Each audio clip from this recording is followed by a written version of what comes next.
শনিবার আনুষ্ঠানিকভাবে নিজস্ব স্থায়ী পরিকাঠামো থেকে যাত্রা শুরু করতে চলেছে কলকাতা হাইকোর্টের জলপাইগুড়ি সার্কিট বেঞ্চ।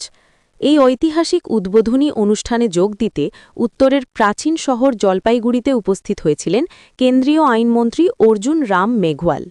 অনুষ্ঠানের আগে জেলা বিজেপি কার্যালয়ে এসে রাজনৈতিক মহলে আলোড়ন ফেলে দেন কেন্দ্রীয় আইনমন্ত্রী তার স্পষ্ট মন্তব্যে।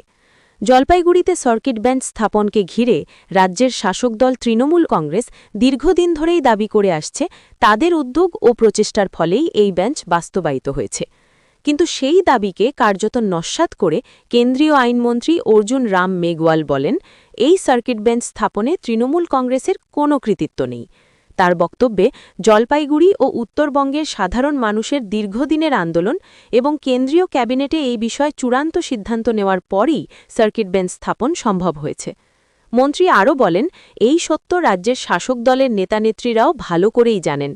সাধারণ মানুষের ধারাবাহিক দাবি, আইনজীবীদের আন্দোলন এবং কেন্দ্রীয় স্তরে প্রশাসনিক সিদ্ধান্ত, এই সব কিছুর সম্মিলিত ফলেই আজ জলপাইগুড়ি সার্কিট বেঞ্চ বাস্তব রূপ পেয়েছে বলে তিনি দাবি করেন।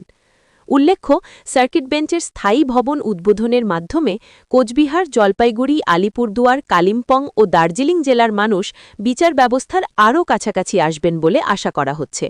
তবে এই গুরুত্বপূর্ণ অর্জনকে ঘিরে কৃতিত্বের দাবি দেওয়া নিয়ে রাজনৈতিক তরজা শুরু হওয়ায় উদ্বোধনের দিনেই বিষয়টি নতুন বিতর্কের জন্ম দিল বলে মনে করছেন রাজনৈতিক পর্যবেক্ষকরা।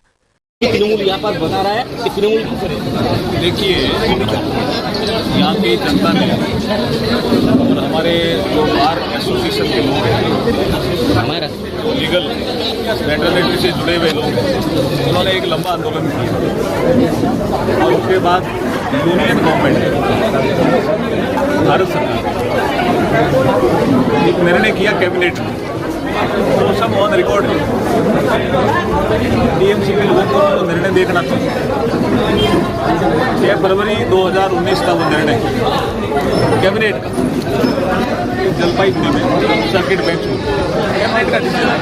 उसके बाद 8 फरवरी 2019 को यह फाउंडेशन स्टोन लेगा, जिसको हम भूमि पूजन का कार्यक्रम कहते हैं, वो भी प्रधानमंत्री श्री नरेंद्र मोदी जी ने किया। उसके बाद आगे की कार्रवाई बढ़ी, डिजाइन अप्रूव हुआ होगा, बजट का लोकेशन हुआ होगा, तो इम्प्लीमेंटिंग एजेंसी तो जहाँ भी राज्य सरकार होती है वो राज्य सरकार ही होती है। ये तो हमारा एक सिस्टम है, संविधान के तहत केंद्र और राज्य के बीच में संघीय व्यवस्था बना रखी है हमारे संविधान निर्माताओं ने। इसलिए निर्णय करना, डिसीजन लेना और जनता को राहत दिलाने की दिशा में निर्णय लेना वो नरेंद्र मोदी जी ने किया। तृणमूल बहुत सारा फ्लेक्स लगा रहा है, बता रहा है, माइकिंग कर रहा है।